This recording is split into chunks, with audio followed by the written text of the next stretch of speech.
Good morning, everybody, and welcome to Hometown Cable. My name is Bob Venn. The program's called What's Going On Here? Calvin Castine, the main force with the camera right behind you as you watch this. And the man on my right, if anyone doesn't know whose face that is, they haven't been around our county for the past 20-plus years. Art LeFevre. And don't try to spell LeFevre this morning. LeFevre, how do we spell LeFevre? Oh, everybody has a bit of a problem. I guess that way back, my great-grandfather decided he wanted to shorten it, and he took the B out. But the correct spelling, I guess, way back was L-E, capital F as in Frank, E-V, L-E-F-E-B-V-R-E. All right. And B was dropped off. So at the present time, I'm one of the LeFevres that spells it L-E, capital F-E-V-R-E. A number of them spell it. Number of people spell it L-E-F-E-V-E and A's and A-V-E. But in any case, it's the LeFevre clan that's been around. Is it all the same family originally? Well, I guess it started way back in Quebec, somewhere in Montreal area and St. John's in that area. We have relatives, and my father's side, that is. And then there's a number of relatives that moved into Cooperville. A distant relative, the LeFevres in the Rouse's Point in Cooperville. They're related to you? Well, distance, I guess, somewhere along the line. But for the most part, all of the LeFevres that was part of the LeFevre, there was 4 or 5 boys, and most of them worked up to the Denimore Correction. My Uncle Arthur, I'm named after, he was the steward at the your godfather, too, was he? Yeah. Probably is. That's right, yeah. And he was the steward at Denimore, and then Delore LeFevre is who built all the guardhouses, the buildings on the top of the wall, and helped build the wall at the Denimore State Prison.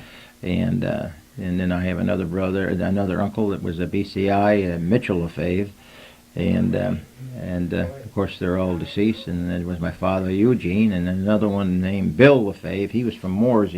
He moved out of Moores and went up into Messina, and he had a sawmill, and they were always in the wood business.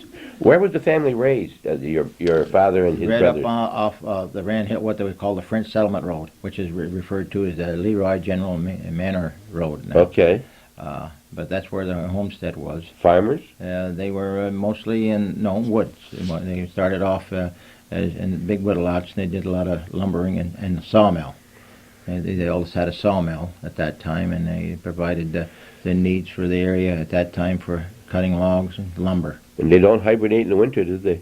No. God, it's cold. Yeah, and then, of course, one of the boys, I think Bill, moved away out west, and he died in some building that burnt, I think, or something of that nature. Do you follow genealogy at all?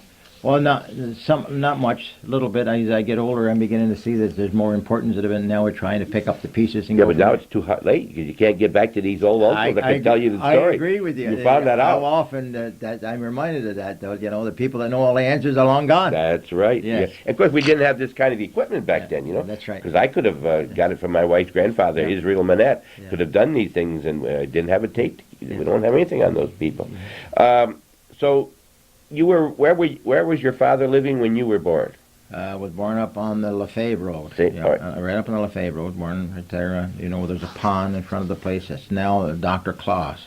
Oh, yeah. Joe Claus has that place. Yes. He bought it back in about 8-9 years ago. That was your house? That was the homestead. My father had built a new home back in 1951, and it was a 6-bedroom home, 2 stories, and was one of the better homes around. He built with all his own lumber at that time, and of course he lived on until around 79, and then he passed away, and my mother sold it, and in the 80s, and Joe Claus, who was a chiropractor, now owns it, and he went on and built onto that. Of course, he has a mansion, so to speak, up there. He has it was 60 by 30, and now it's 60 by 60 with 3 stories plus a widow's watch on the top. Right. So there's a great deal of investment the doctor did. He did a great job. Still has the homestead, and the barn has been removed since then. And there was a garage with an apartment upstairs that I lived back in the 50s, and that's now been removed. And he's made a lot of improvements around there, but basically the pond and the area is still there, and has a lot of memories. I bet it has. Good ones, too, big, yes, huh? Yes. Well, how big of a family are you from, yourself? How many brothers and sisters? There was 4 boys and 2 girls.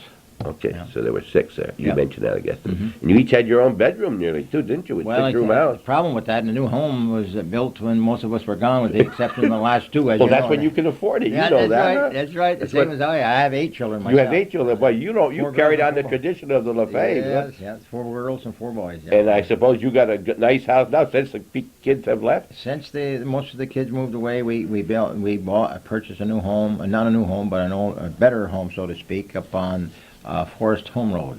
It's located off of 374. As you go up, most people notice that the reservoir, the city reservoir for the water supply, Right. and there's a kind of a dead-end road that goes both ways, and that's the Forest Home Road. And it's 1, 2, 3, 4 homes on that road, and we have a kind of a 3.5-acre private location. It was the LeFevre home at one time that was built back in the 60s, and we purchased it about 10, 12 years ago. After the family all had Well, gone. with the exception of one. We had one that came in late, Alan. That was the 8th one, and he lived in the new home. He's the only one that lived in this new place that we had. That is new to us. But the rest of them were all raised in the home on 22B in Morrisonville. So you were raised in this area. You went to school at Saranac? We started off in Rand Hill with a 1-room schoolhouse. Very interesting is that that was 1-room schoolhouse where there was 8 grades taught at one time. As you know, there was 8 rows. The kindergarten, not kindergarten, but 1st grade, 2nd grade, right up to the 8th grade, and then went on to high school. And I went there for the first 6 grades, I believe. Then from there we went to Cateville, and that was Cateville High School at that time, and we went into the 6th or the 7th grade, and then the 8th grade. And then when I was in the freshman, Cateville High School burnt. That was when they had the big fire. And then we had to be relocated to another location, and then we went on to St. John's. So I graduated from St. John's in Plattsburgh the last 3 years in high school. A Frenchman at the Irish school. At the huh? Irish school, yeah. I had some good training. The sisters were very kind, understanding, and they had to compete with the best down there. Yeah, but after being in a 1-room school where you have a chance, if you listen, That's right. to learn 8th grade material when you're only in the 4th grade, if you really care. It seems like the educators are coming back to that kind of thinking, that probably there's a lot of merit putting people in the same room and sharing some of the learning process, and that's being reconsidered. If you like it. Yeah. I was always ahead of the class in math because I went to a 1-room school, but I thought I was much older than you are. So I thought that maybe these 1-room schools were gone by the time you came along. Well, I started off, in fact, General Leroy Manor, who went on into the Air Force, of course, in the 50s and 60s, and did well and became a general. He in fact, after he graduated from the normal high school, went on and did some of his training and became a teacher in that Beekmantown District 10, I believe it was. I forget, but that's where it was, the intersection of the Akey Road and the Jean LeFevre Road at the present time. There used to be a schoolhouse there. Okay. The man talking is Art LeFevre, supervisor in town of Plattsburgh, for a few more days. We'll take a short break and come right back. Thanks much, as I say, to watching Hometown Cable. Okay, we're back, and we're very short break. When you got out of school, did you go on beyond high school? Well, I graduated from high school in 1946 from St. John's. At that time, the war was just over, and there was a big demand for occupation troops, for people to go overseas and relieve the people that had fought the war. And most of us decided we wanted to see the world in a hurry, so we decided we'd join the Army. Myself, Francis Lappin, and Dave Rivers, and to name a few, everybody decided they wanted to see the country. So I joined the Army, and went on, and I got my training in Fort Dix. And after 8 weeks of training, I was in that same year in '46. I went over to Italy, and I was part of the Blue Devil infantry division in northern Italy. And that's when the Tito was having a lot of problems there at that time in Yugoslavia. Back in 1946, Yugoslavia was still a trouble area. And they had occupation troops from the British and some from the from the United States and some, I think, from Italy. So there was three forces there maintaining peace, so to speak, way back then. We have to remember that we're talking about Bosnia this morning, and the planes finally getting in. Yeah. That was Yugoslavia. That's correct. And it's been changed. And back in '46, Trieste was an area that everybody was concerned about, and they had occupation troops in there. And at the same time, we took care of some German troops that was in Italy at that time in the prisoners of war. And I was over there for a little better than a year or so. I was in the service for 18 months, and then came back home and decided I'd take the advantage of the GI Bill, and I started at what they call the State Plattsburgh Normal School, today the State University. And 1948. In 1948, and but I started off there, and then I think I went only for about a month or so, and the railroad wanted somebody to work, and I went to work for the railroad for a couple months. The D&H out of Rouse's Point. And they got really initiated in the work habits of working hard and long hours, and I had the midnight shift. Oh yeah, at that time in the yard in Rouse's Point. In February, that's got to be fun. As a brakeman, and I worked there for a while, and then the telephone company was hiring, and then I came here in May. I think in May of 1948,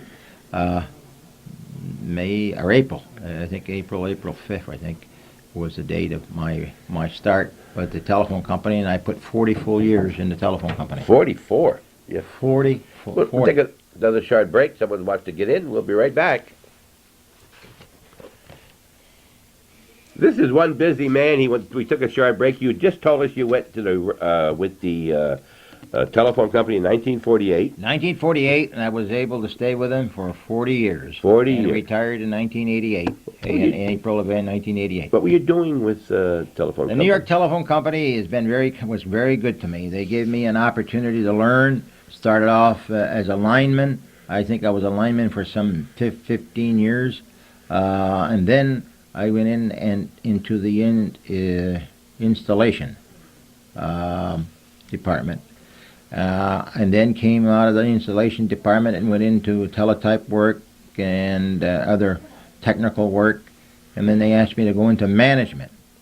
And I think the first 20 years was into what we referred to as craft. And we started off with the Communication Workers of America. I was active in the union activity at that time. And they asked me to go into management. I think I did that back in the 70s, and I did 20 years of that. In management. So I had 20 years in craft, 20 years in management. I was a line foreman for a while. I was a dispatch foreman, and then went on to be a right-of-way agent. And they sent me to a number of schools, management and schools, and developed the skills of dealing with people. And they were very kind to me and gave me an opportunity to learn, and gave me full employment. All I can say is that that was with American AT&T. Mm-hmm. And then back in, in the 70s, the AT&T was dissolved, and they was what they call the 7 baby bells. And went on with 9X, and today is referred to as 9X, and I retired with the 9X system, but most of my service was AT&T at that time. Mm-hmm. So my communication, it was an information age, communications and lineman and splicing, and mostly right-of-way work that I was involved. In fact, I had 3 counties. I had Essex County, Clinton County, and Essex and Franklin. And I had the responsibility to get right-of-way easements for all the new underground cable that was being placed, all the aerial cable that was needed at that time, and the placement of poles and anchors. And I worked, my special project of my career was dealing with the Indians and the Indian reservation up in Fort Covington in Bombay. And I was one of the first ones to be able to put together a package whereby we were allowed to go through the Indian reservation to place underground cable to connect Malone with Messina, and to give two-way communications and extend the information age that was dealing with, at that time, with the telephone company. Okay. Somewhere before this time, somewhere in those late 40s, You must have met somebody because you had 8 children. Who did you marry? Yeah, we got married shortly after, back in 49 and 48, 49, and we had 8 children. We had 4 boys and 4 girls. I married Mariel Pellerin, her farm, their dad, Raymond Pellerin, and Priscilla. They had 2 children, Eugene and Mariel, and they had a farm on the Turnpike. It's the farm that now sits there on the corner of the Pellerin Road and the Turnpike, or the Methodist Church, the old Methodist Church. Oh, yes, yes. Right there. And the farm sits there now, and she went on to the business school in Loretta Business School, and then went on to work for a short period of time with some attorneys in town. And we got married, and we started raising the family, and things caught on, and we had our big family. And to her eternal credit, she did quite a bit of the work at home, because I was busy with 2 jobs at time, keeping the funds going. And today we've been blessed with 4 girls and 4 boys, and they're all married with the exception of one who was a teacher in Peru.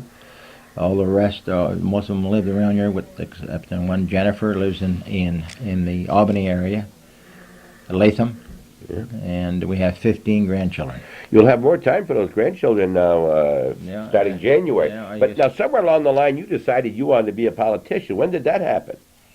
Well, that back in 1962. At that time, I think Bernard Amell was elected as supervisor in 1960. In the town of Plattsburgh, and the town was growing, and there was a need to deal with zoning and land use control. And the planning board was formed back at that time, and there was a need to reach out and get people to be on the planning board. And I think in 1962 it was that I was asked by the town board to serve on the planning board, and I accepted, and I got involved in community thinking at the very early stages and being part of the planning board. Setting up land use control, which was, at that time wasn't well received in the community. As you know, zoning, I know that. It's just now catching on in the northern tier. Champlain is just now getting into it. And most of the towns are now beginning to see that there's a need for land use regulations and control and subdivision regulations. So we put the package together with Derek Allen at that time, who has been with the state and since retired, and Bob Lagoy, who was on the planning board. And to their internal credit, we have today one of the best towns around, I believe, with land use regulations that has a future and a vision, and it's unfolded pretty much with the master plan. We had a master plan in the 60s that was put together, and that was really what happened. Then in 1964, I was asked to run for a council person as a member of the town board. I was successful in that election. And I was elected for 4 years. That was a 4-year term. And then at that time, there was a one-man, one-vote procedure that the court said that most of the communities had to deal with county legislators versus a board of supervisors. And the county of Clinton decided they'd go that way because they were brought challenged in the courts. And that meant the supervisors from each town had to move. They make a decision, either run for supervisor or go on a county level, which they had 10 legislators. Bernard Amell decided he would go for the county job, and he then was elected in 1968, left a vacancy there for me to come in or someone, and they asked me to run for supervisor, and I accepted. And I was successful in winning that election in 1968. I ran against Jim Andre, who was, everybody knows, he was a Republican county chair, and he and I ran. It was a very close race, and I was successful and went on to be supervisor, and the number of years ever since then. I had, as you know, 14 years, 14 terms, wow, elections, 2-year terms. And while this was going on, you were still working this full-time job in 3 counties. Yes, I was. I was at that time. Most of all the towns, in fact, a lot of them here today, still have what they refer to full-time, part-time supervisors. And I found that was very demanding. I had an option to either retire, or else I knew that the town of Plattsburgh demanded a full-time supervisor, and it's very much the case today. I made that decision that I would leave the telephone company in '88 and give my full undivided attention to the town of Plattsburgh business. And I went on as a full-time supervisor in 1988. Now, when the town of Plattsburgh just ballooned as far as businesses, and Cornelia Street started to pop, but that's back in the 70s, right? Well, it really was back in the early part of 70s. In 1968, as I came and became supervisor, we were just beginning to see the need to deal with infrastructure and to provide public water to areas that there was a big demand, and that was coming out of the city of Plattsburgh. As you know, Route 3 was a two-lane highway, and there was only very few establishments or businesses along that road leaving the city limits. If you remember Mr. Thornton, Walter Thornton had a business next to McMartin's where there was in Wirery is located now. Yeah. They built a store, their IGA, so to speak, and there was a grocery store at that point where Wirery is located. I'm not so sure I remember that, yeah. And Pontiac place. And that was just the beginning of the first business. But what really leading up to is Ed Smith came along and built Howard Johnson's. And then Holiday Inn came in. And at that time, everybody thought, boy, this is big time. We're having two large motels. Motels. Well, of course, the Thruway was coming in at that time. At the very same time, the Northway really was a landmark that made the difference in the West Country. Expo is really what motivated this. As you know, Rockefeller was a big spender, and he had a vision, and he made things happen in the highway system. But then they had to deal with everybody going to the World's Fair in Montreal. And then to make the deal with the traffic from Montreal, they had to finish the Northway, which had been started. And portions of it was stopped, I think, in Glens Falls, and they had to go from Glens Falls to the Canadian border. Makes sense? And that was all completed. And so when that happened, naturally the growth, we had 4 exits off the Northway in the town of Plattsburgh, and the growth began to see that there was a need. And Plattsburgh was a kind of a way that, people leaving Montreal at that time would stop into Plattsburgh and then go on to Glens Falls and Saratoga into Albany. And that seemed to be the biggest, the controlling points that everybody had to deal with. And then, of course, the Olympics came along, and Lake Placid is a good place to go to, but not a place to stay. There was not enough parking. And then there was said Plattsburgh is close enough to deal with all this overflow. And then Burlington has always been on the map because of IBM. And Plattsburgh is a place to be, and it's still a place to be. And so as time goes on, there was a big need to take and redevelop Route 3. And the Department of Transportation put together a program that they needed to widen Route 3 to the 3 to 4 lane highway in places. And we in the town had to move to a pace to meet that.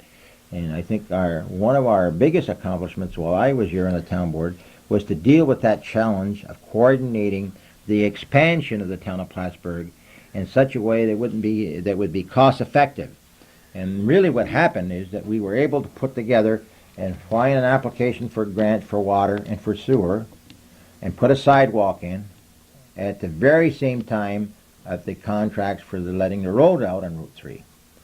So in 3 different phases, at that time we were able to relocate all the utility lines, which I was part of that time as a line foreman, relocating all the pole lines along Route 3 and setting them back some 40, 50 feet, and also at the same time to bring in sanitary sewer and also to put a water system in. And Treadwell's Mills was in need of water along Route 3, and we were able to find water at some time later to provide, to be our own provider, our own keeper for the infrastructure. And we have deep wells in Morrisonville, some 7 wells, 4 of them high-producing wells, and it made us independent of the city. Before that, we had to depend on the city for purchasing of water. Once we became our own keeper, so to speak, we then became our own decision maker. And things happened when we began to be in a position to say, look, we can provide the infrastructure. We have a long-term contract with the city fathers. We were able to put together and work together, and things began to happen. And people started investing on Route 3. You can see why Plattsburgh is moving. You got a man here that's very energetic. He's really rolling along. We're going to have to take a short break because Calvin wants to tell you about some people who are helping keeping Hometown Cable here, and we want to get the message out to you. We will be right back.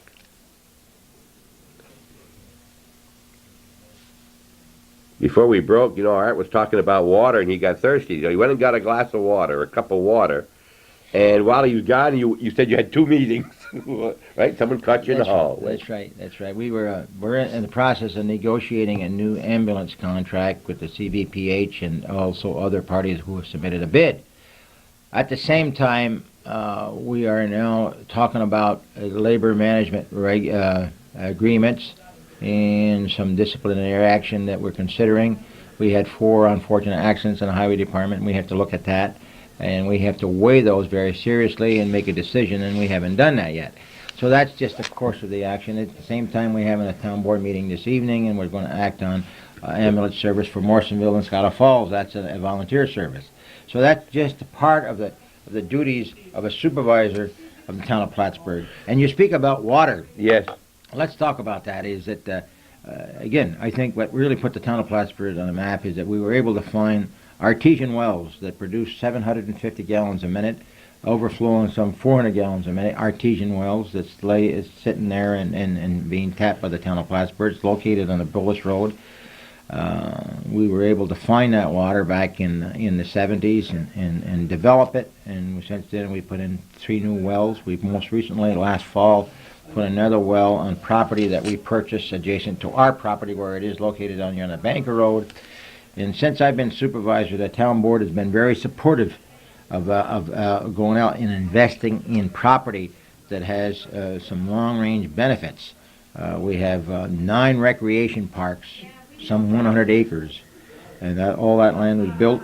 And we had what we call the Thousand Islands Park Commission that was able to fund 50% of it. And that's now all been purchased, bought. The land has been bought, built, new buildings, and paid for. Back to water. I think that as I go around different parts of the world, of the United States on vacation, I find that the biggest asset the North Country has is fresh water.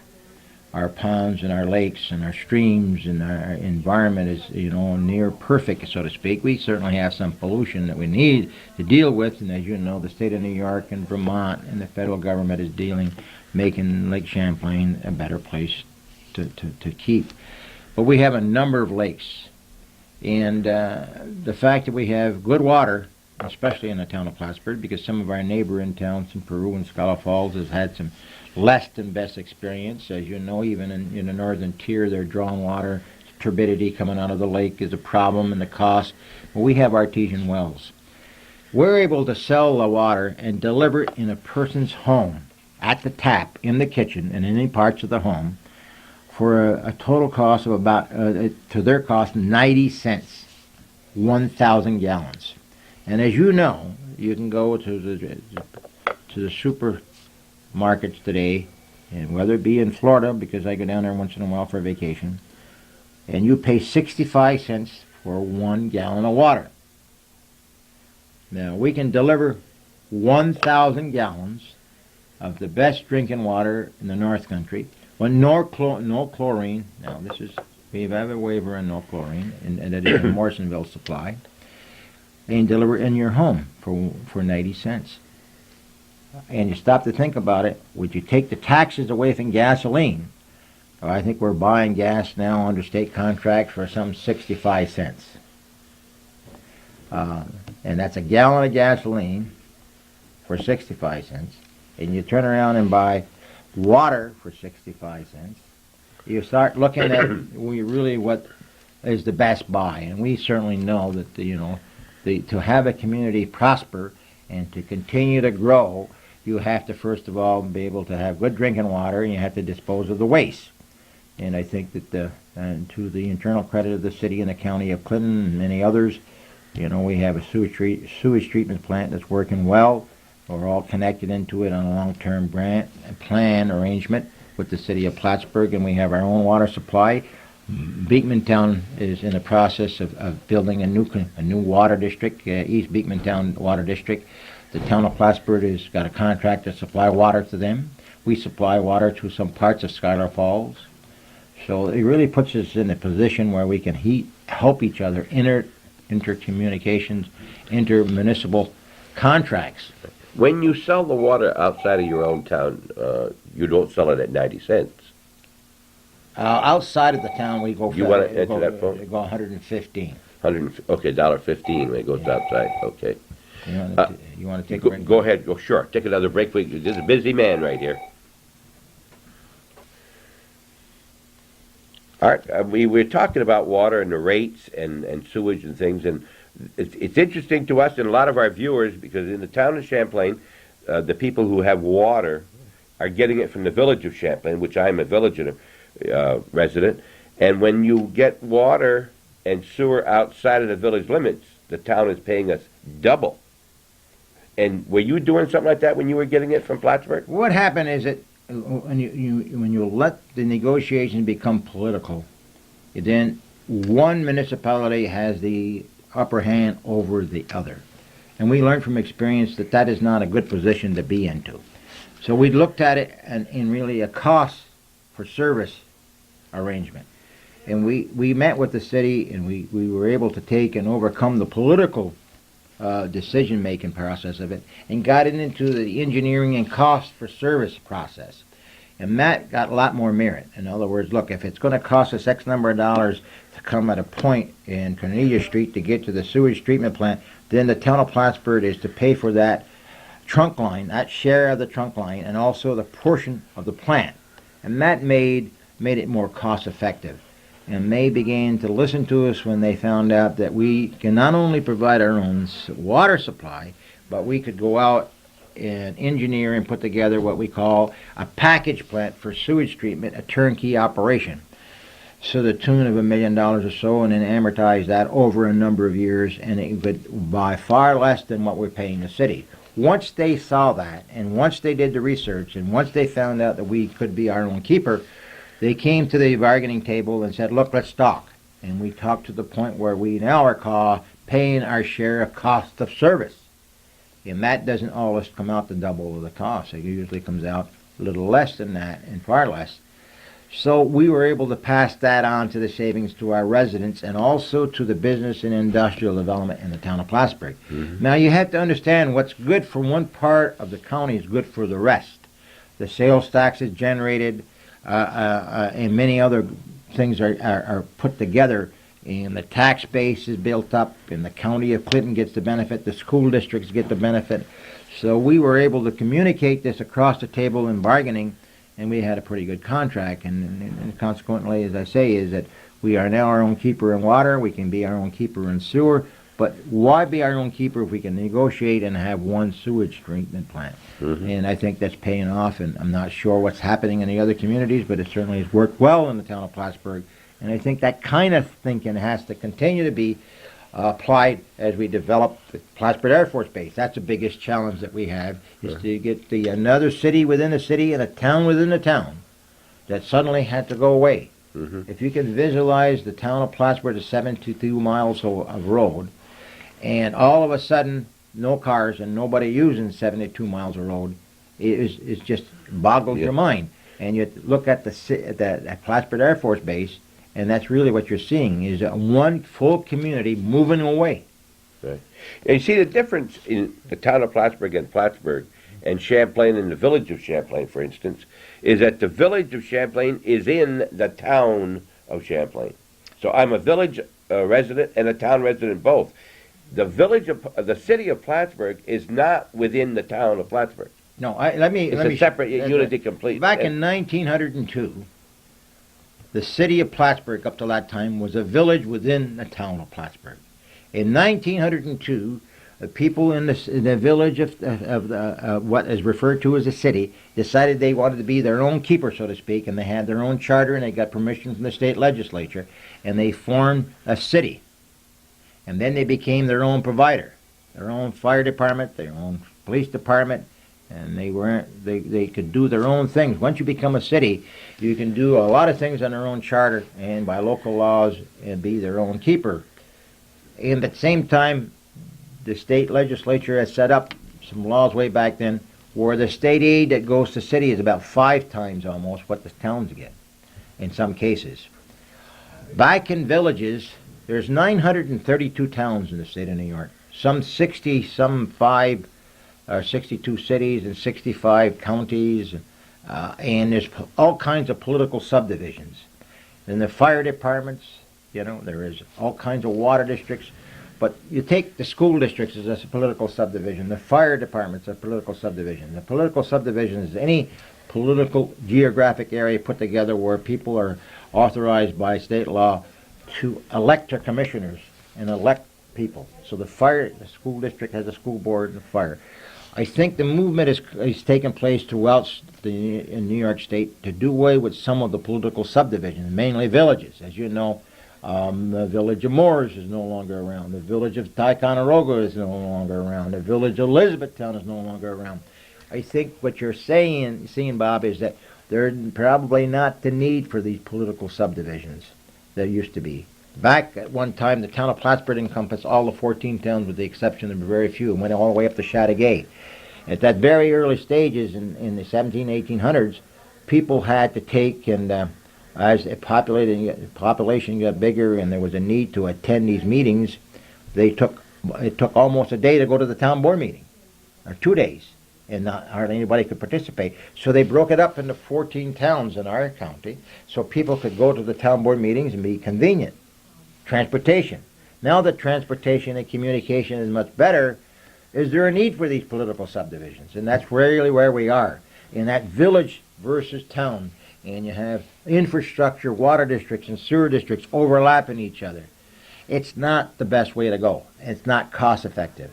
And you have to take and put these political boundaries and bury them somewhere and put that aside if you want to have the growth that is going to meet the demand of companies that are in a very competitive state. In other words, everybody doing business today is competing with another business, and they can't put up with this so-called government boundary disputes or bureaucracy that's always popping up.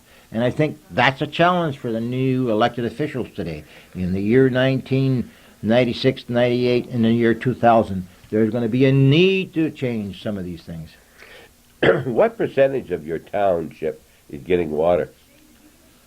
Not percent. What parts don't get water? Does Cumberland Head get water from your district? Yes. What's happening is that we have a number of square miles yet not served, but the most of our population in the town of Plattsburgh, 2/3 of our population, is served by public water.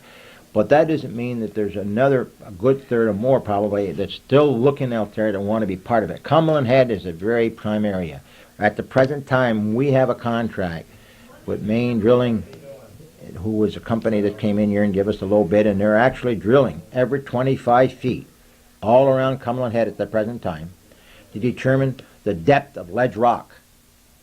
And the reason for that is that we cannot give these people who want water now an exact cost of what it's going to cost unless we know for sure how much rock is going to be involved. Because to remove rock is much more expensive. Without rock, I guess you can put pipe in the ground for some $22, $25 a foot. When you go to rock, it runs into $50 or more, $60. So we're in a present time, dealing with the expansion of water in Cumberland Head other than Champlain Park and other than an area that connects Champlain Park. Back 3 years ago, Champlain Park was served by deep wells that had high sulfur content. And we just tried to overcome that with treatment, and it was too expensive. We went back to the city, made an arrangement for the city to use the water and buy their water from the city. And since then, of course, we put the mains in from the Cumberland Corners and all the way out to Cumberland Head. And since then, the last year or two, all the people along that pipeline was able to connect Rocky Point and all the other connection areas. And what happened, we were blessed, I might say, that a natural gas company, Falcon Seaboard, came in. And they built a gas line all the way from the Canadian border beyond down to Georgia Pacific. And they had to go across an area that we know as Samotion Creek, which is a wetlands. And how do you get across that without disturbing the nature and everything else to meet the DEC? And of course they have the experience of drilling, not only down in the ground vertically, but horizontally. So they came in and they said they were going to take and get a process of getting permits from the DEC, the EPA, and the health department. And in doing so, I said, look, we best get on this thing, and asked them to include us, to name the town of Plattsburgh in the process, to get a permit not only to bring in a gas line across that wetland, but also to put in a water main. and leave it there for us to use at a future date. Well, by golly, we were able to negotiate that with them. They actually put it in at no cost to the town. We paid for the material. But they actually brought in their equipment from Texas and that vertically drilled a 12-inch core underneath the creek, some 60 feet, 40 feet underneath the water in the wetlands. 60 feet under. Yeah, 40 feet, 60 feet in some places, I guess I understand. Yeah. Because they had to go down underneath and come up. But in most cases it's 12 feet, I guess. But really what happened is that they actually drilled horizontally 750 feet and came out where they wanted to within a foot or two. Amazing. It's amazing, is right. Amazing. And they brought this, they cast iron, ductile iron pipe, and they were able to follow that auger all the way across, and it kept welding this pipe all the way across to where it was capped and left for us on each end of the wetlands. And we picked it up from there and made the connection to our well system in Morrisonville. So the Morrisonville water supply at the present time is not only serving the Teresa area, but also Wallace Hill area, the industrial park, which is down there where the Luck Brothers are and Coca-Cola has been located. We crossed the creek, the wetlands, and went on to Cumberland Corners, where we have a water supply that was fed by the city, is now fed by this well farm. Now it's connected to Champlain Park, and it will serve all of Cumberland Head and also parts of Beekmantown. So you can see our network, a so-called network, that we had for water has really made the town prosper. Mm-hmm. And our ability to deal with infrastructure, our engineering staff that we have, and our attorneys who are dedicated, and our staff put together, we do a lot of our own work. By the way, we have what we call force account, and that force account is putting us in a position to be most cost effective in placing pipe per foot to compete with the private sector. Mm-hmm. So it's you're dealing, public-private sector working together, making things happen. We'll take another short break, but I want to tell you that one of the breaks we had, I thought we were running pretty evenly, this man and I, one-room schools, graduated in 46. We were nearly twins. I found out that because he's 1 month older than him, from now on I got to call him Mr. LeFevre, and he's calling me Bob. 1 month older, this man, he's my senior. I'll be right back. Okay. We're talking off camera again. We did here for about a minute. Your water district, the first one where you put in your wells, 1968, you said. No, 1968 was the year in which we started expanding or developing new water districts. Our main source of supply from the city of Plattsburgh. And as I said, at that time, it was almost double the rate in many cases. Once we were able to explore and drill our own water supply, which started in the 70s, in the late 70s, we were able to get artesian wells. But before that, we were buying from the city. Okay. And what we have now is an arrangement. If you're not into a water district, we call you an outside user. And we have an outside user rate, which is about 20% higher than what it is inside the district.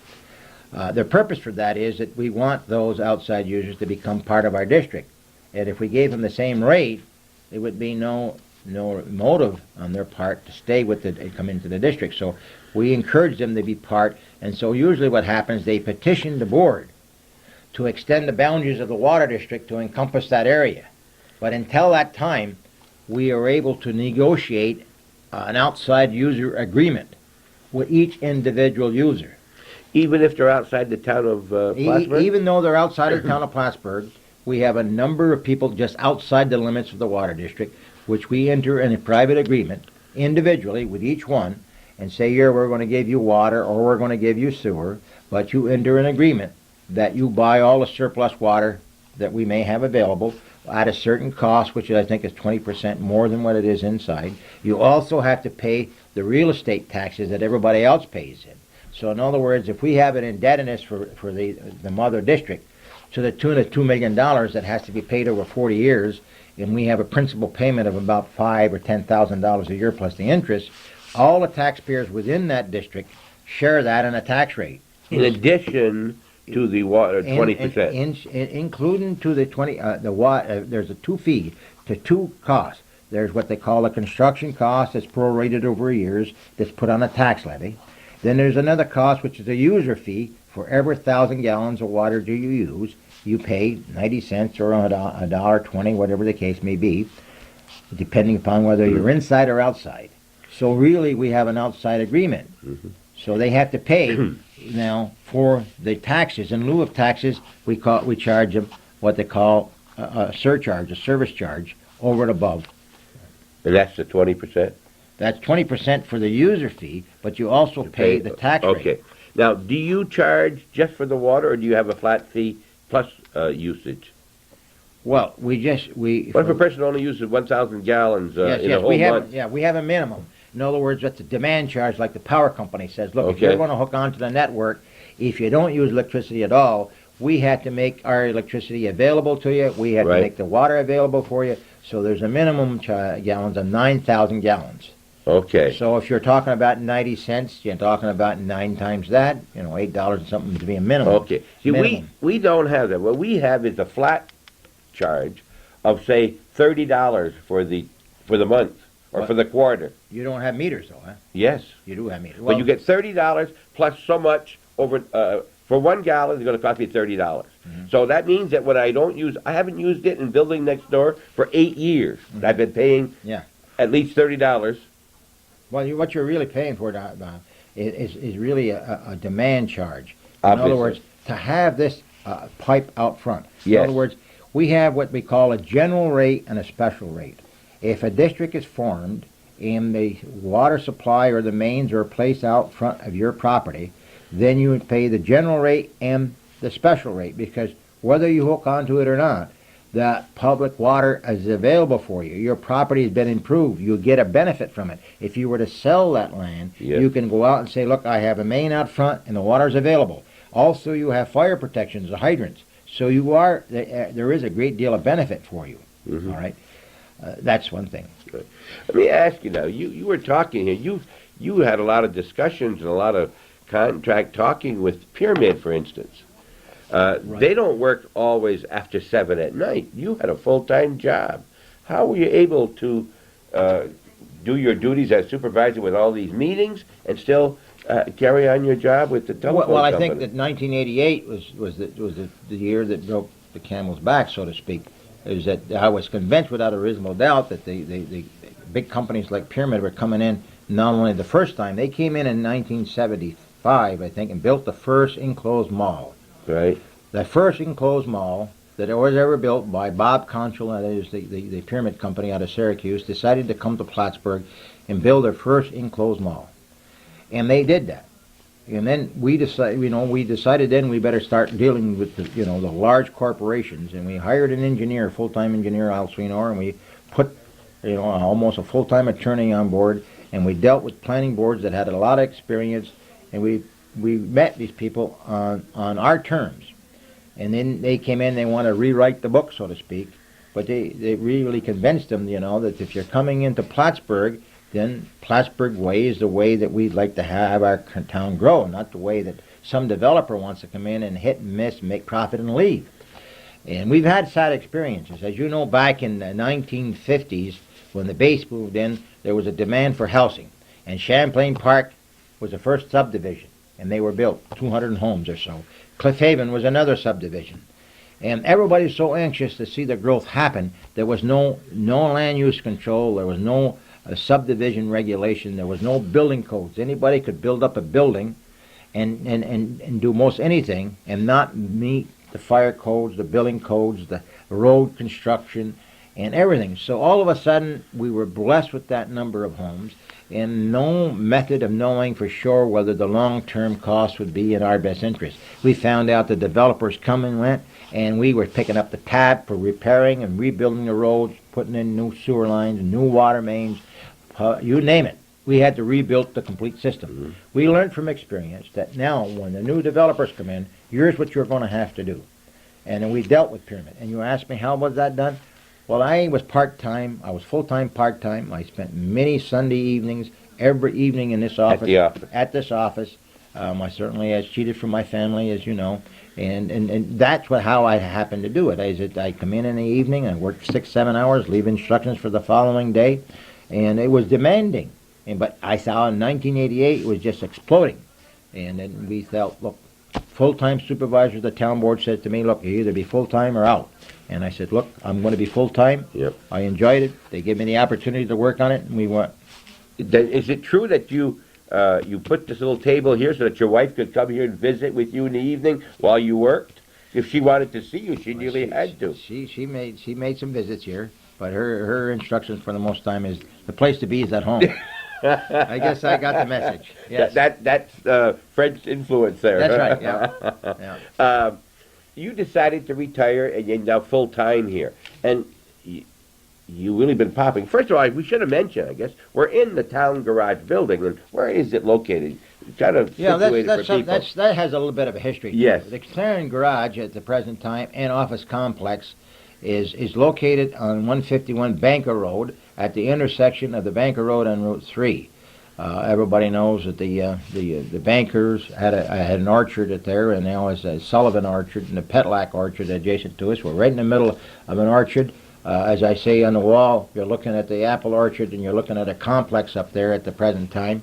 Our complex consists of a town garage that has, I think, 8 or 9 bays, and we also have a complex that houses the water and sewer department with a 8 or 9 man force. The highway department has a 12-man force.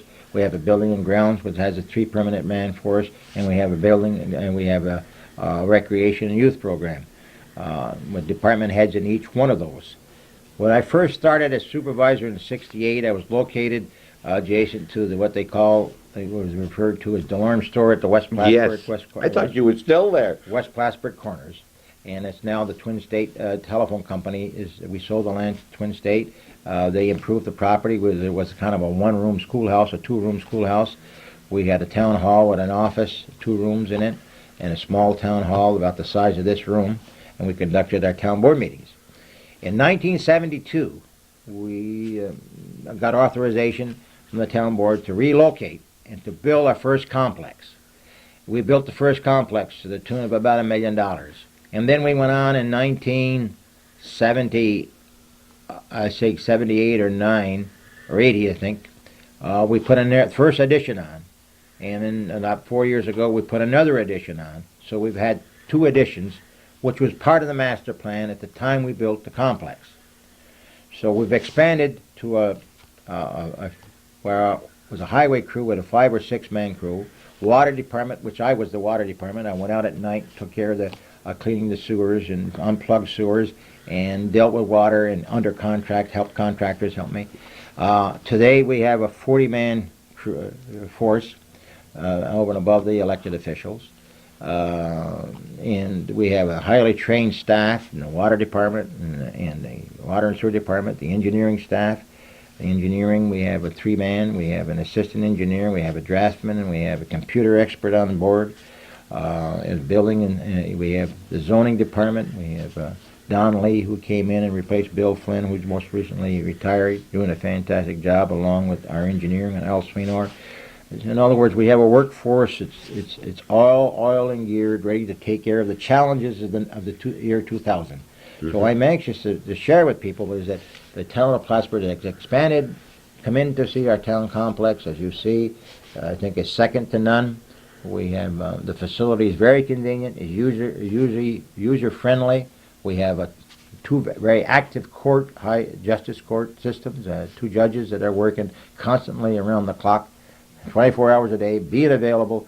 You got to understand, Bob, that town government is the closest form of government to the people. Is that you get away from that, you go to the county and the state, and the hours are usually from in the morning 9 to 4, 9 to 5. Town government, operates not only during the day, it's convenient during the evening. Town justices are called out, and they're around the clock. How many judges and attorneys make themselves available after the hours of 5? And I think what we're saying is that the closest form of government, and right close to the people's needs, is really town government. Town government is where all the action takes place. Mm-hmm. And where things happen. Well, you're very, very well known, obviously, not only somewhere along the area here, we'll come back, but somewhere along the way, you got not only town politics, but you became a Democratic chairman for the whole county. And we'll talk about that when we come back. We'll take another short break, and we'll come back. This man is very busy. We'll let him see what who's waiting for him outside. Okay. We were going to go to another topic, but you did mention before that the town is the closest form of government to the people. Yes. In your town, even more so, because you have what's called a newsletter that goes out every month. 24 pages. No. beg We your pardon. started off quarterly newsletter. Now we referred that to the informational bulletin, which probably goes out for short 3 times a year. And originally was started off quarterly. Okay. But we go out at least a minimum of 3 times. Okay, this is 24 pages. That's right. Correct. And everybody in the town gets one of these. Every property owner, 4,820 parcels in the town of Plattsburgh, 42 or 48, I forget what it is. They're all given.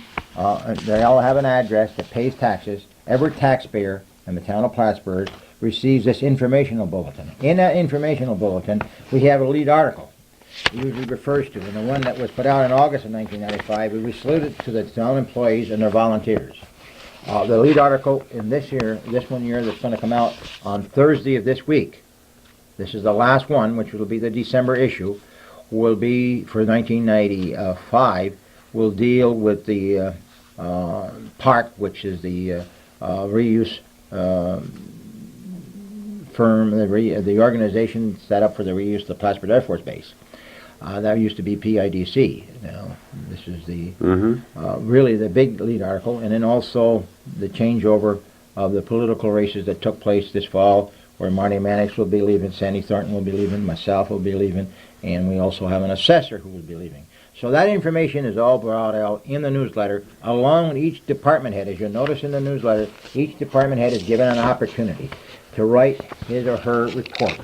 Parks and Recreation, assessing, receiver of taxes, historian. We have the engineering, the town attorney, the water and sewer department. The big thing about this is that all these names in here, people know who's representing them. Yes. They know who the secretaries are. They know who the volunteers are. On the back, he's got a town directory. Yep. And is it well received? Yes, it by is. people? Yes, it is. How long have you been doing this? Since 1984. Wow. 11 years. That's correct. Whose idea was this? Well, I got to say that certainly I'd like to think that it was part of my idea, along with the support of the town board. I decided that more information was needed. Not everybody comes to town board meetings, and the ones that have come to the town board meetings usually have a special interest and an axe to grind, or else they have a reason to be here, which is perfectly all right. We encourage that kind of thinking.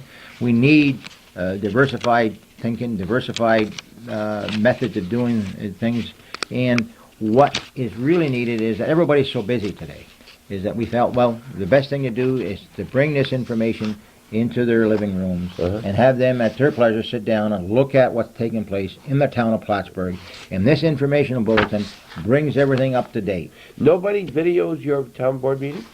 Put them on- Very few. We had at one time, the Press Republican faithfully covered our town board meetings, but since then they found it so busy, and that they pretty much primarily concerned about the city of Plattsburgh, and that's usually covered, but video, not so. The city, the news media, such as the Press Republican, it certainly doesn't video. Unless there's a controversial issue, such as the ambulance or something of that nature, Channel 5 and all the other news media that's in the video business have not taken the time to come to Plattsburgh. Now, that doesn't mean that we don't welcome that. Yes, But we certainly conduct our business in such a way that anybody's welcome in our See, Hometown Cable gets all the Champlain Town Board meetings from beginning to end. And they're shown within 2 or 3 days to all the people can see them. All right, now. In this newsletter, every year we have what we call the Neighborhood Tax Rate Summary. Okay. And that gives you a summary of what's taken place in 1990 as far as the tax rate, 1991, 92, 93, 94, 95.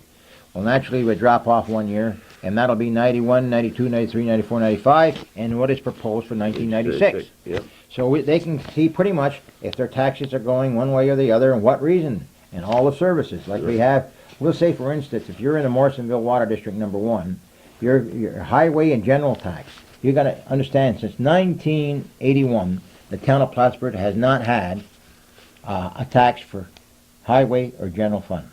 It's been a zero tax rate because of the sales tax it generated. So we have other special taxes, such as the Morrison Fire District, which is another political subdivision by itself. We don't have much to say, but we process their budget. The Morrisonville Lighting District, the Morrisonville Water District, the Ambulance District, which is that's something brand new that come in some places. We have a county tax. That county tax started off in 1990 at $4.96. Today it's $5.45. That gives you pretty much a review of what's taking place in the tax structure. You have to have some good department heads, or because you can't possibly do this yourself. You can't be in every one of these things. So you've got to have department heads. That's the magic. That's the name of the game. Is that supervisor is a supervisor. He certainly can't do all the work, or else if he did, he would be worth a lot more money, and you could fire everybody and have one man do the job. Yeah. And no such thing as it happens in any organization. So, I've been blessed, first of all, by we were able to handpick everybody that's in this office to the point where, look, if you want to work for the town, here's the conditions you're going to work under. Here's what we expect from you, and this is where we go. We've been very successful in having the best. You ever lose an election? I have been very fortunate, never lost an election. You decided to retire from the telephone company and go full-time here in '88. Somewhere along the line in 93 or 94 or 94, you said, I think we're going to hang up your shoes from here too. Your wife probably had something to do with that. Your family, your grandchildren will be glad to see you more. What brought about, what did you say, and how did you do this? It's a big thing for you. Well, of course, at my age, 67, it was every once in a while you wake up and read the paper and you see people that are 70 and a few others and probably younger than I am that have been tapped on the shoulder and said, look, there's other places for you to go, and off in 3 days you don't see that person anymore. Well, I found out that I'm going to be part of that history, and that my wife is trying to convince me without a reasonable doubt that while we're healthy, we'd like to do some traveling and do the things we want to do. And I said, well, probably this is no doubt the year that I'm going to do it in. It was a big decision for me to do it. I bet you.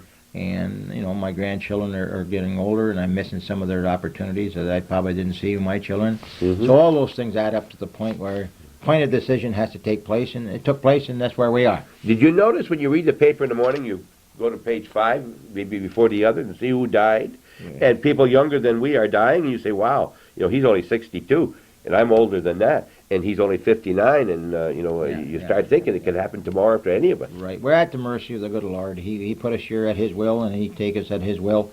We do not know our future, and thank God we don't probably. And another thing, there's so many other, really serious illnesses that you can hang on, such as cancer and heart and many other things that we all know that we're exposed to, and it's part of our system, and it's just a matter of time if and when that happens. But in the meantime, we just go on with the understanding that we got a new day, and a new day today is our best day. Well, I know what it was I wanted to ask you when we came back.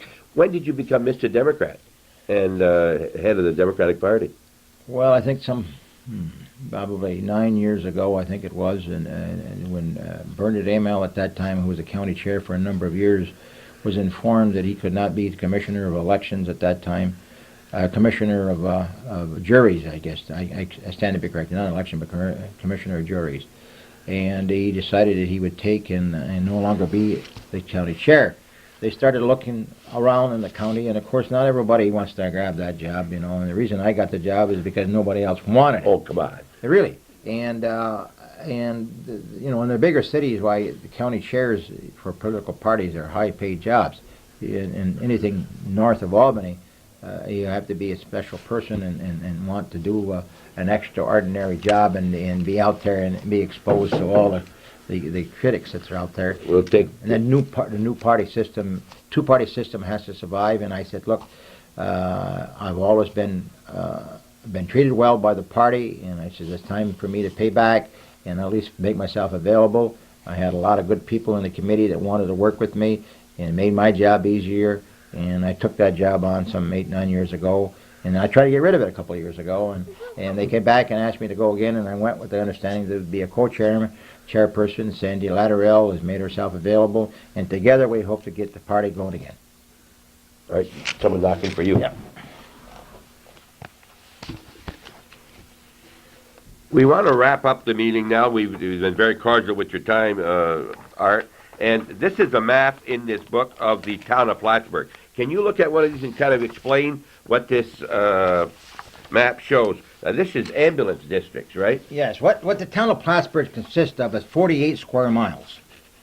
It surrounds the city of Plattsburgh and abuts against the town of Beekmantown, and also the town of Saranac, the town of Dannemora, the town of Peru, and the town of Scholar Falls. As you know, we kind of dogleg around different areas.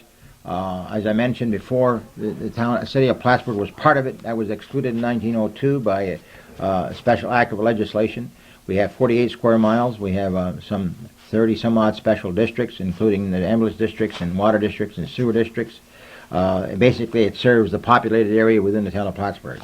You've got some high assessment areas along the lake. You've got a lot of lake frontage. Yes, the Cumberland Head is a peninsula that sits out into the Lake Champlain, gives us a lot of lake frontage. For the most part, it's all privately owned, unfortunately. At the present time, we're looking at south of the city, which is down here below Cliff Haven, and what we refer to is the Atlantic Fuels, or the Copeland Fuel, the abandoned fuel tank farm down there. And we're in the process of buying that. And that's going to be the Crab Island Vista Park. We hope to buy that. We're in the process of negotiating and purchasing that land from Atlantic Fuels. It was originally a whole tank farm down there at that time, and they used to bring the barges in and dump a lot of fuel. We hope to develop that into a recreation and a nature park, and also have boats go from the shoreline over to Crab Island and Velcor Island, and we have a lot of possibilities that gives access to the town for the town residents. Okay. And as you know, that Cumberland Head itself is an area that's still undeveloped, but a good share of it is owned by the McDonough family, who lives in Vermont. And that was way back in McDonough was given some land. Vermont resident was given land in New York State, because at that time when the veterans used to come back, they were used to reward them as a GI Bill. They gave them actual land, and that land was given to the McDonough family. Right. Now, starting January 1st, you have a new supervisor. January 1st will be the changeover to a new supervisor, Mr. Andy Abdullah. Yes. Did very, very well, didn't he? He ran a very strong race. Yes, he did. He had a strong campaign, and the people have spoken. And I'm about to leave the office after 32 years on the town board. I want to take this opportunity to first of all thank all my wife and my family for able to let me do this and share with me under some trying times. To their internal credit, they gave me support. And also the town board members. I started off with a number of members that are no longer with me now, but I want to thank them and their family for making that happen for me. And of course, more importantly than all is the team working together. We were able to be flexible and to change with times, and to the department heads, and Clyde Lewis, who has been a super friend of mine and a super friend to all the residents in the town, and not only the town but the county. He's been an outstanding attorney and a friend of the North Country and support of the Air Force Base, and also Al Swinor, who was a town engineer, Bill Flynn, who was a code enforcement officer, Sandy Thornton, a town clerk, Mary Seymour, who was going to be leaving us very shortly, who was going to be in need. We're going to be interviewing tonight for an assessor. Diane Miller, Nelson Tamer, Bob Robert, Jim Garman. I'm sure I'm missing some. They always do. All those people have been special. In this newsletter that I said, your salute to the town employees speaks for itself. The issue of August of 1995 rather, speaks for itself. For anybody that I've not mentioned, of course, also important is that we have volunteers on the planning board. 7 members on the planning board, 7 members on the Board of Appeals, the Assessment Board of Review, all these people make the difference in our community. And all the I want to employees, thank them all, and all the employees, and all the employees that go on to name them certainly is well spelled out in the salute to town employees. So I want to thank them and my secretaries. I've had 3 or 4 secretaries. Debbie Dubray now, Bridget Chauvin, who has probably been with me and most faithfully. I want to mention her name because she's been with me for many, many years. Bridget has done a super job and has been my friend for a number of years. What a mastery of names you have. You just rattling these right off like this. Yeah. It's hard. All right, one more thing before we close. What's in store for Art LeFevre now? Well, what's in store for me is adjustment period. I'm going to do some traveling. I want to go to, first of all, we normally go to take a vacation once a year, and that's in March this year. I'm going to go for the last part of January and go on to February and March into St. Augustine. I go to Florida, northern part of Florida, and we rent a condo. We just rent in St. Augustine, below St. Augustine, at Crescent Beach, and we'll be staying there and enjoying some moderate and some better weather, I hope. And then probably next fall, if everything goes well as planned, we'd like to take the cruise up along the western coast and go up into the cruise along the Pacific and into Alaska, and then to kind of catch up on my honeydew list at the house. And then still play around with politics a little bit, not run for office, but certainly be participating as a co-chair. And any other, as committees at the air base or natural gas. We didn't mention natural gas. This is very, very important. The future of our community is going to be hinging on an alternate source of energy. And natural gas is putting the North Country on the map. And we, as you know, the Northern Tier is benefited because they were the first to tap on. But there is a big issue on the table now. Should there be a municipal gas company versus a private gas company, which is New York Electric and Gas? We're in the process of meeting with the power company, New York Electric and Gas. We're in the process of completing our natural gas study, which is going to be done within the next 3-4 weeks. The new board will have big decisions to be made to deal with the natural gas issue, to deal with the reuse of the base, to build a new community within itself, like a city within a city, a town within a town, which is the Plattsburgh Air Force Base. All those things have to happen. I think that the development, the continuation of expansion of the water and sewer, the infrastructure, of dealing with the state of New York, the state aid, the new method of financing, it goes on and on and on. But I think that I'm willing to be part of that. If anybody should tap me on the shoulder, and if I have the time and the energy, I'd like to work with a group of people to continue to make this place a better place to live. So again, I salute to all those in the town of Plattsburgh, and thank you. We really appreciate your time, Art, and we could have covered more into the gas and but we know how busy you are. We've been here. You've given us 2 hours. And why anybody would want to be the supervisor of the town of Plattsburgh and be this busy all the time, I don't know. I've got very lazy in that way since I've retired. I've been retired 8 years. This is a volunteer job for me, and I like my time to do as I want to do when I want to do it. It makes it real nice. Good. I wish you the very, very best. Art LeFevre, when you see this man, he'll give you a minute on the street to say hello, thank him. He's put in 32 years, you said, right? That's right. For the town of Plattsburgh. For the whole county. For the whole county, right? Businesses that they brought in. I apologize. That's right. If it weren't for Art and his forward-thinking group, and one of the hardest things to do and to plan is a master plan. You've got to be thinking 25, 30 years ahead, and that's a very difficult thing. I was on the planning board in the village of Champlain for the zoning and things, and it was hard for a little entity like that. I can't imagine with the diversity of this township to have a master plan and planning. It's very tough. I commend you. Thank you very much. Art LeFevre, thank you very much for watching Hometown Cable. We'll Goodbye. See you next See you Sunday. the next year. Okay.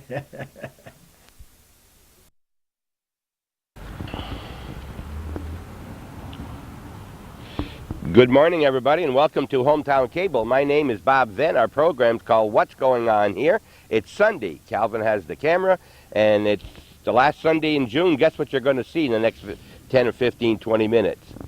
That's right, the 4th of July celebration in Rouse's Point. We're here for a pre-show interview with some of the people that are very involved in this, and we're going to find out what's happening this coming week in Rouse's Point. First man we have right here is George Ducharme.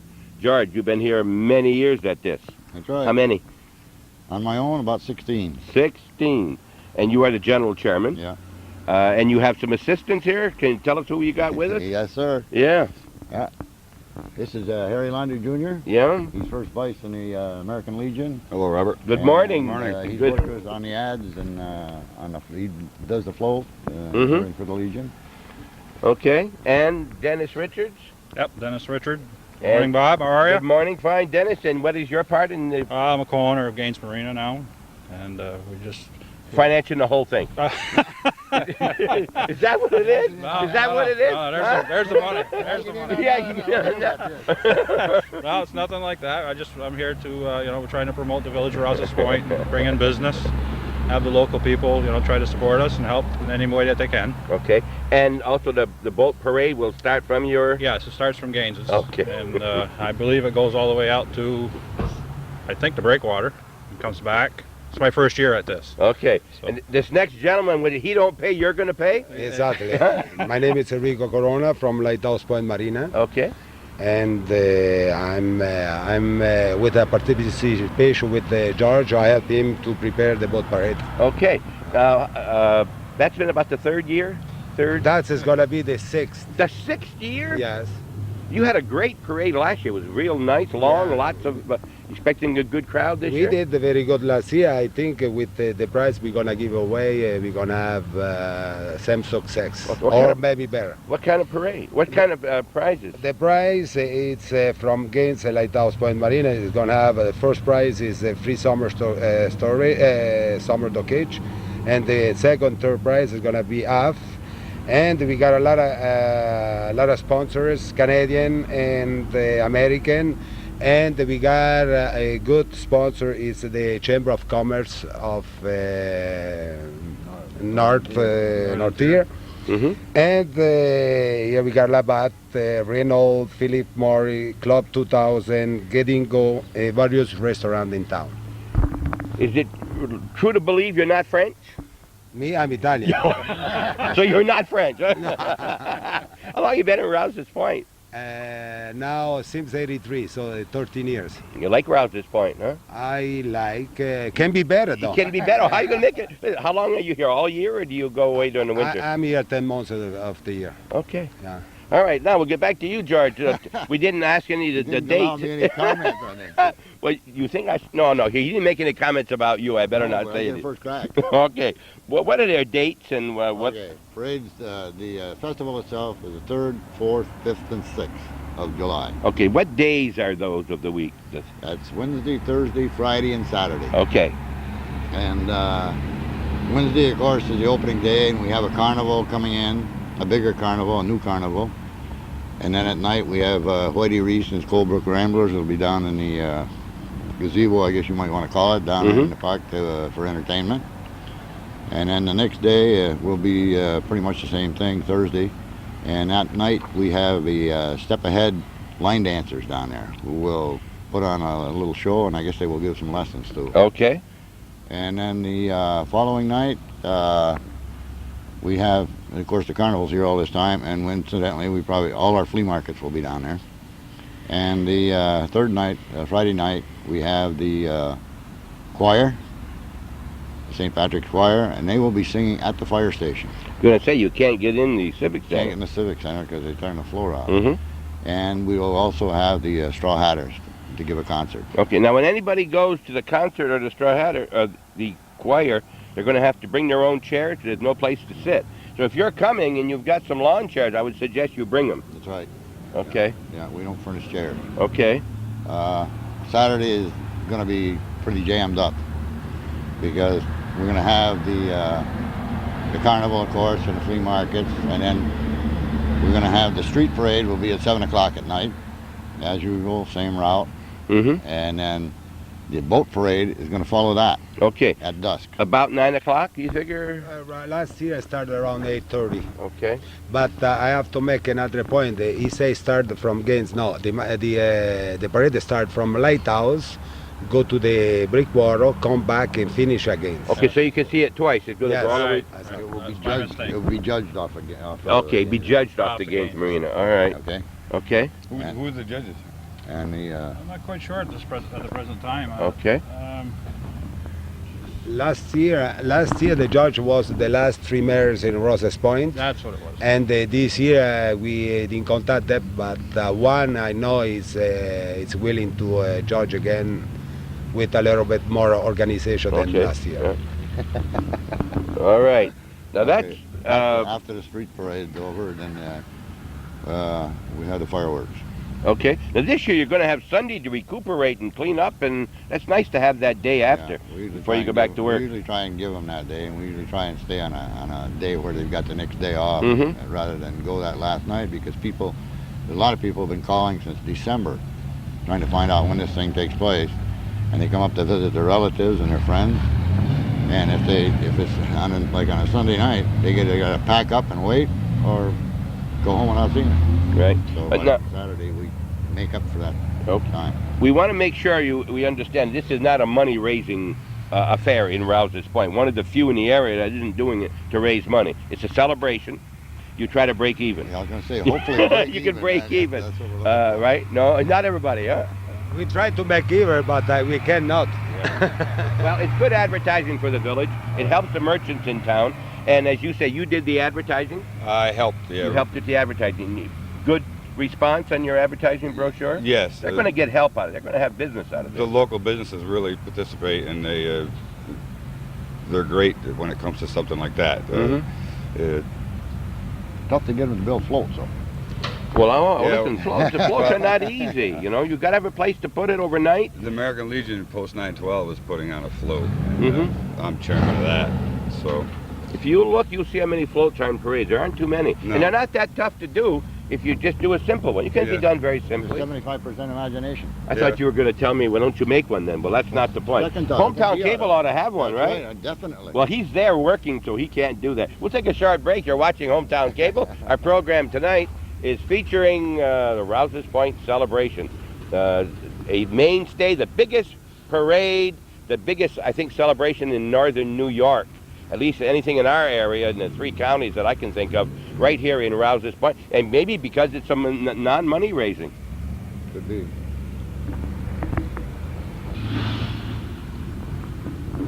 While we're talking about Rouse's Point businesses and what they're going to gain out of this, and we use the word gain, what about Gaines Marina? You're now one of the owners of Yes, Gaines I am. Marina. When did this happen, Dennis? Happened the 1st of May. And I have a partner, Les Matthews.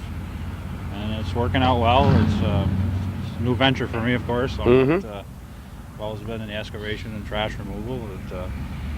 It's something that's seasonal, and I love seasonal business. It's just something new all the way around, and of course, they're all mostly Canadians that come down, and I come from Canada myself, and it's the people that you get, the different business people you get to meet, and the different families that come down, and you get to talk to everybody and where they're going, where they're coming from. Now, you say you like seasonal business. People like that because they got the winters off. Is that one of your ideas too? You like that part? Yeah. You do like that? I wish I had the winter But you off. have you're doing something else then. Yes, I am. You are subdividing over there, so I saw some construction. What's happening inside? Inside, we've got a deli in there now, which is run by Dale Menard, and we're putting the marine outlet store that was downtown here. We bought that, and we're putting that in our building now Okay. for boat supplies. We sell a little bit of everything: batteries, the soap, Okay. everything for the boater. Remember, right across from the church, they got good company, right? Exactly. And you run the marina Yes. and nothing to do with the restaurant? No, Nothing to the do- restaurant, it's a lease out. Okay, you own the restaurant, but you lease yes, it out. exactly. Okay. Yeah. Anything else you want to tell me about your parade? Your parade is Saturday night at dusk. At dusk. Okay. exactly. Any idea how many members you got in now? How many you are planning on? I think we're gonna do the same like last year. I like it to have a little bit more, but Must be 20 or more. no. Last year we had 33. Oh, Yeah. well that's more. I covered myself. 20 or more. So that covers 33 also. Ah, okay. Oh, That's all right. that's But good. 33, huh? Yeah. That's great. Yeah. You got some great. A lot of work goes into that. Exactly, and A lot of money involved with all those lights. That's why we have to give some good inspiration to them, Right. with some prizes. That's why they be so good last year. Okay. Yes. One thing you might add in there that after the street parade, we're gonna, instead of like doing the next day when they draw for the raffle that we have a general raffle that's sponsored by the Legion to help this thing. We're gonna be drawn immediately after the awarding of the trophies at the reviewing stand. Okay, reviewing stand for the parades in front of the library again. Yeah. And you didn't mention about fireworks. Fireworks this year? Yeah, I told you. I beg your pardon. Strictly Yeah, we got after the parade, after the boat parade. After the boat parade, and okay. The fireworks take place. And that's going to be taking place from where? From Off of the Sportsman's Pier. Sportsman's Pier, all right. And what are you going to be doing during the celebration? How'd you got all your advertising sold? Well, I've got the float to yeah. do, so that'll keep me busy. Yeah. Where do you build your float? Where? Right at my home. We just get a trailer. George. In the yard? Or? Yeah, right in my yard. See, then if it rains, I put it in the garage. So. Okay. But I've got a lot of people that help me with it, so it's not that much of a chore. You can win the float, and if not too many, you can win the float. Well, prize. we did last year, but we put the parade on, so when you put it on, you can't win first prize. He keeps shaking his head no. He don't want you to. No. You won't allow us to win. Non-competitive. Non-competitive, all right. Seeing that we put it on, all right. We can't win. All right. Show me what you got in your hand there, and where do you get these? That's the program? This is the program. With all the people who donated for the ads and find out all the people here? This is the program. This is put out by Border Press for us. And we have people that go out and sell the ads, myself among them. There's got to be 12 there's got to be, 16 pages there. Debbie Cole was instrumental in the advertisement, too. Okay. And, see some of the... Debbie Cole, I tried to get a hold of her this morning. I couldn't get her. She's also in charge of the flea markets. Okay. Right, and you got to... Now, where's the carnival going to be? Right in front of the Civic Center. In front of the Civic Center? And where's your flea market? Down in the back. In the back part, all right. Yeah. So that's where you'll find them. What's going to happen right here in the park? Nothing. Nothing in Rouse Park, huh? No. So you've moved everything over at one end now. We tried that the first time. I took it back again and tried it, but it's too much to split up. You got too much walking for the older people. Okay. To go from one place Well, to the other. who do you mean when you say older people? Well, I don't want to mention any names. I want to get this, I don't huh? want to mention any names, but one of them's got a mic in his hand. Yes, but that's why I'm old. I'm talking to people like George Ducharme. Your son isn't here this year. Is he going to be around? Oh yeah, he's right now. He's on his way back down to Pearl River. Okay. For a few days and then back up. He's been going back and forth between Pearl River and Harris. Well, you know what that means when you say Pearl River. That's somebody who works at Harris, or Wyatt Harris, right? That's right. And you go back to their new home, some of them. Yeah, right. Some of them. Down in New York, right? Anything else you want to cover, gentlemen, that I haven't asked you? Think of anything? No, that's about it. Anything at all? Nothing? One more time. Wednesday, Thursday, Friday, Saturday. 3, 4, 5, and 6, right? Yeah. You can 3rd, count. 4th, 5th, and 6th. You can count too. Yes, okay. New York, Vermont, Quebec, we're getting a lot of people. If you're watching this and you're going to be coming through the village, be prepared for a little holdup, right? Yeah. There'll be a little delay with the traffic. Is that any big problem? Not a big problem. Now, you're not competing with Vermont on this. They're having theirs probably You're gonna force. the 4th. Okay. Most places are having on a fourth. Okay. And any meal involved this time? No meal involved anywhere here. No one's putting on a meal. Okay. There'll be concession stands down there with food and stuff like that. Okay. No barbecue. All right. So that right here in Rouse's Point, New York, we're glad to have talked with these people this morning about the Rouse's Point. They work very, very hard. They do it for people like yourself, people here in Rouse's Point and throughout the area. Please come to the... All right, we're back again. One more time, we're going to go over the schedule for each day, George, just to make sure everybody understands. Let me get over here so you'll be facing me when you tell me. All right. The 3rd, Wednesday. The 3rd. That night, we will have Whitey Reese and his Colebrook Ramblers down in the gazebo down by the Civic Center. The carnival will be in place and operating. And on the 4th, we will have the same thing. We'll have the carnival and the flea market, so they will be there all 4 days. And we will have step ahead line dancers down in the gazebo. And as I understand it, they'll do some dancing and then they will do give some lessons. Mm-hmm. Okay, that's Wednesday, Thursday, Friday night. We're going to have the same thing, the carnival and the flea markets, and then we will have the St. Patrick's Choir, and they will be singing at the Rouse's Point Fire Station. We're going to have the Straw Hatters. I'm not sure whether they want to play with the band, or with the choir, or where the choir is, or if they will play down in the gazebo. So you're going to have to look both places. Okay. You'll hear them. You'll hear them. You won't miss them. And then, of course, Saturday night, would be the big night. 7 o'clock will be the street parade. At dusk it will be the boat parade, and when that's finished and it's dark enough, we'll have the fireworks. Now, the one other thing I'd like to add to this: if anyone interested in taking part in the parade, in my case, I'm talking a street parade. If you've got a float, make sure that it's registered with us and call 297-7011. If there's no one there, leave a message on the answering service and make sure you give us the exact name you want to be listed under. Now, I know there's some people that have called and said they thought they were going to put one in, but you don't want to put somebody down you think is going to be there. So even if they think they're registered, I'd appreciate that they would call back and get their name recorded the exact way they want it on the program. 297-7011. Right. What time do they have to be here to line up for the parade? 6 o'clock. 6 o'clock. You want to start this parade on time. They haven't been quite as efficient as Champlain St. Mary's Bazaar, starting right on time every year. But pretty close, George. Pretty close. you can't compare the two. Can I say what I want to? Yeah, go ahead. Say it. Go ahead.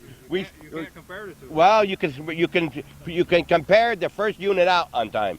Well, one year we had our grand marshal at the end because he didn't get there in time to start at the time of the parade. That's right, we did, because the parade should start on time, and it usually does in Rouse's Point whenever you're involved. Wow, I got to get out of this some way.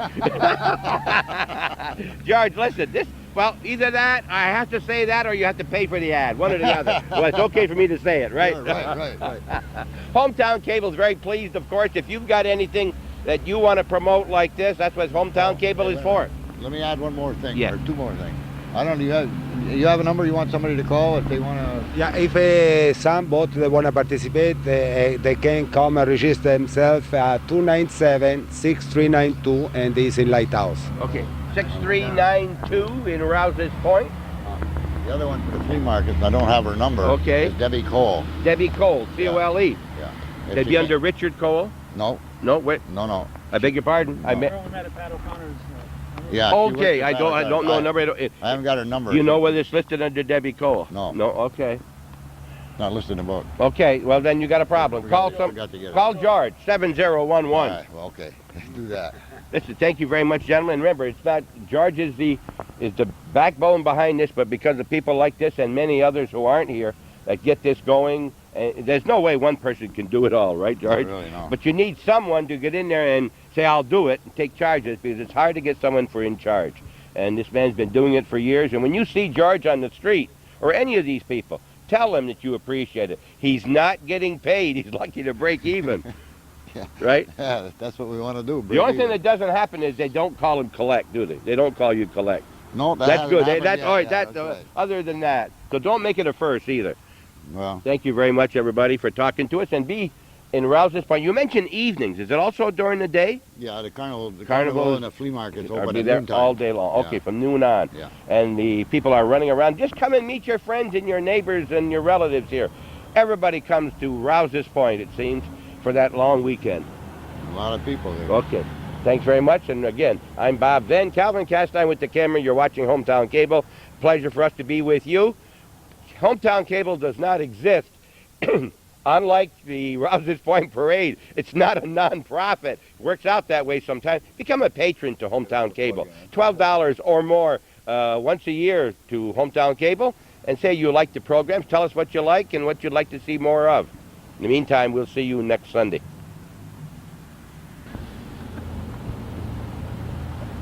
But just because I said goodbye does not mean I'm finished.